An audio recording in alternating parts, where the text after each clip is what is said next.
Yan mga ka-audio, papakita ko sa inyo kung paano magtimpla ng native coffee sa probinsya.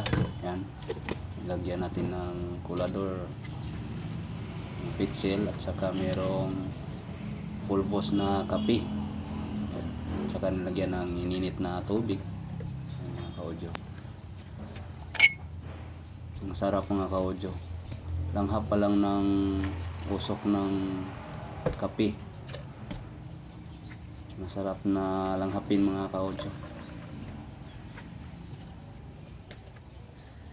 Ang sarap kasi ng native coffee sa probinsya. Pure coffee yan mga ka-audio. Yung liso ng kape, pinasis, sinanlag. Yan. At saka giniling mga ka-audio. Kaya naging powder. Yan, ready to drink na. Lagyan natin ng konting asukal. Twist lang tayo ng tablespoon. Yan, ready to drink na. Wow, ang sarap mga ka-audio.